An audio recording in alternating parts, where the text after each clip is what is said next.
Okay, so there's this story of a young man, and he decides that he's going to climb this mountain because at the top of this mountain there's this very famous wise sage, and this sage is supposed to have all of the answers to existence and the universe and whatever. So it's a worthwhile climb. Anyways, the young man decides to climb the mountain. He gets to the top of the mountain, and when he gets to the top of the mountain, he meets the sage. And the sage says, "Hey, welcome to the top of the mountain.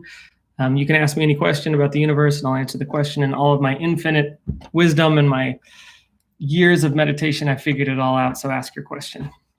And the young man says, "Okay, I have a question. If we're standing on top of the world, then what is the world sitting on top of? What is the world standing on top of?" And the sage says, "Oh, it's a great question. It's a great question. It's a great question."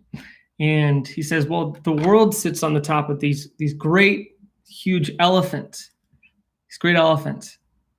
And that's what the world sits on top of." And the young man kind of sits back for a second and he thinks about it and he says, "Okay, interesting. So what does the elephant sit on top of, though? Like, what's supporting the elephants?" And the sage says, "Oh, that's interesting. Actually, it's a great turtle that the elephants are standing on top of." And the young man furrows his brow and he kind of says, "Okay, but what's that turtle standing on top of?" And the sage says, "Well, that's standing on top of an even greater turtle." And now the young man is just kind of rolling his eyes. He's like, "But what is that?" And he gets interrupted by the sage and he says, "No, no, no, no, no, no, no. It's turtles all the way down now." That was the sage's response to him. It's turtles all the way down. So what this story means is it's a commentary on how to relate to your feelings. There is an idea out there that our feelings are somehow highly important and highly meaningful, and that if you have a feeling about something or an intuition about something, that somehow is indicative of some deep truth that you need to figure out. Now, what's important to know about feelings is that feelings are only as important as the endorsements that you make on behalf of them. And what I mean by that is your brain will generate automatic thoughts. This was discovered by Albert Ellis, automatic thoughts, in his research. I think it was in the 80s. But because of these automatic thoughts, you'll have an automatic thought, which might be, I stubbed my toe, and my automatic thought is, "I'm such an idiot for stubbing my toe." And then that automatic thought might lead to a feeling of shame for being such an idiot. Or someone breaks up with you and you think, "Oh, they broke up with me because I'm just not smart enough." And now you're frustrated about not being smart. But the bottom line is that you get to decide whether or not a feeling is good or bad. And the thing about feelings is that as you look into your feelings, eventually it can become turtles all the way down. What that means is, like for instance, right now my heart is racing because I'm talking live and I don't know if this is going to go well. So now I could say, "Okay, well, I feel anxious." And now I could say, "Well, now I feel anxious about the fact that I'm talking about feeling anxious." And now I could say, "Wow, this is really not a good video. I'm feeling very anxious now because of all the fact that I'm talking about my anxiety so openly," or something like that. Now, just because I'm having all of these feelings, it doesn't necessarily mean anything. I can just continue with this video and keep talking despite the fact that I have all of these feelings, because I'm deciding not to endorse these feelings.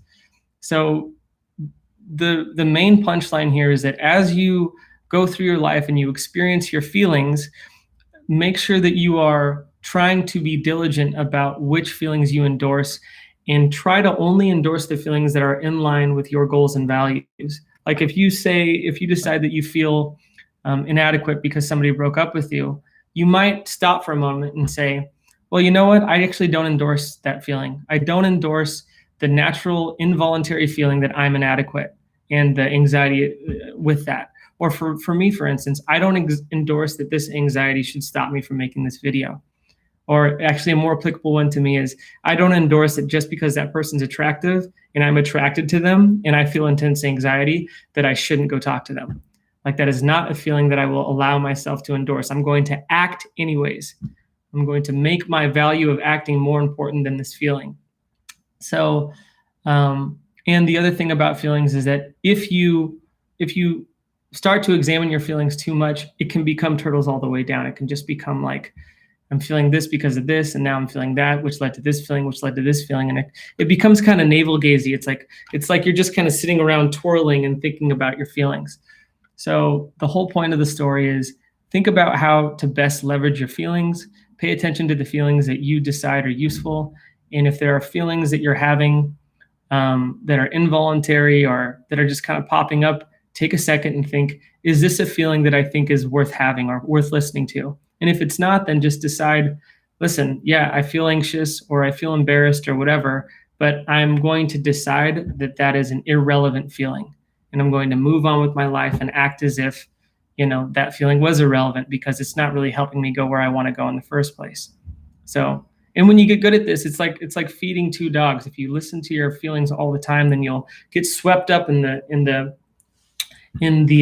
storm of your feelings. You'll never be able to pick a certain direction because your feelings will always be changing, and your mood is highly malleable. So you'll never be able to stake a claim and move a direction. So, yeah, change your relationship with your feelings. If you're someone that really emphasizes them, I would say start to try and view them as a tool and less so as some, esoteric or deep marker of a truth about you, because your feeling about something might mean nothing. Cool. All right. See you later.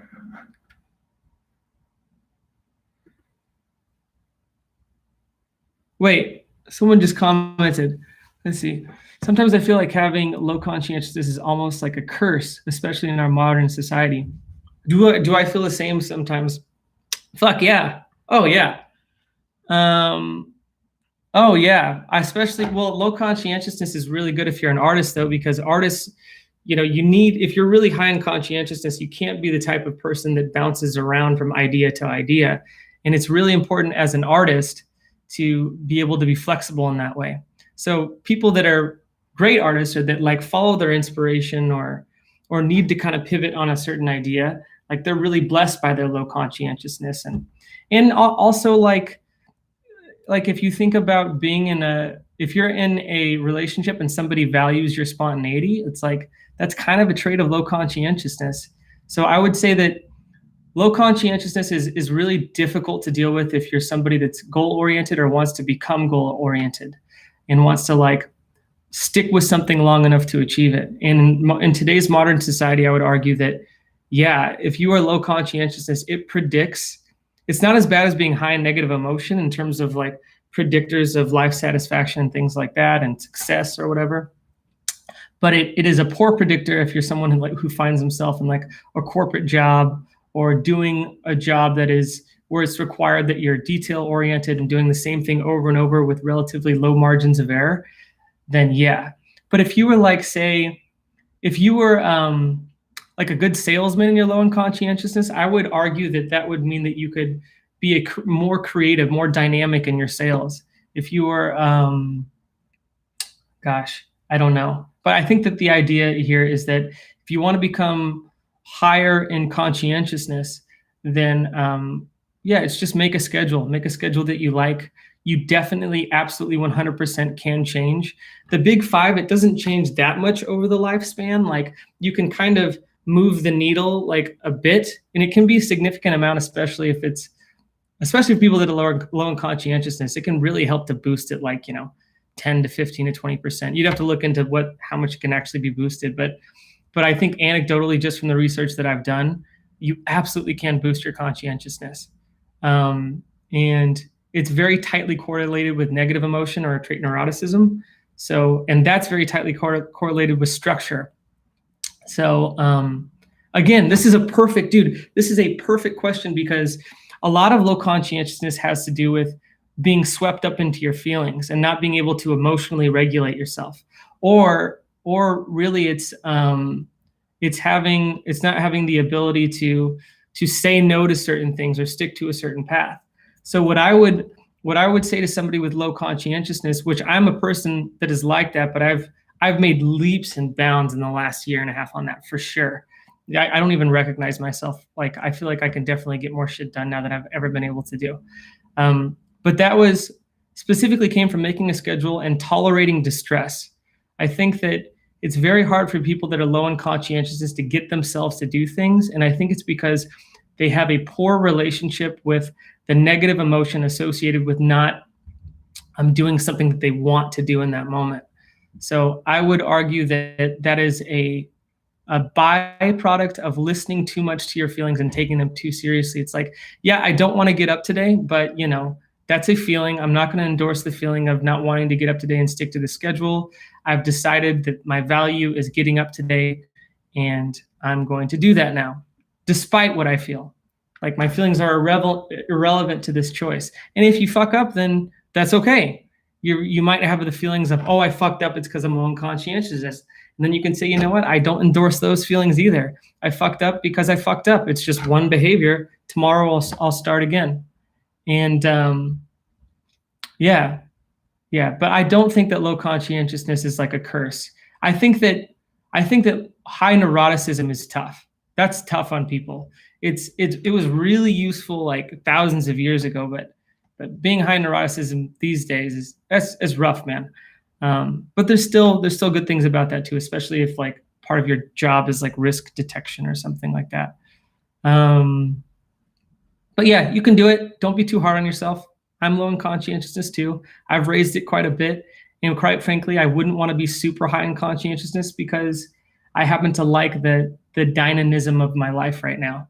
And I've noticed that it has made me unique in some ways where other people that aren't particularly low in this trait kind of admire me for it. So yeah, I don't know, man. Just at the end of the day, accept who you are and decide that you're okay where you are, but you can always be better, and act in a way that would be your ideal self just because it's a fun thing to do. It's like, you may as well generate meaning in your life if you're not doing anything else. Like, pick a goal and try to accomplish it, and do it for the sake of wanting to do it as opposed to doing it out of like some self-rejection or something like that.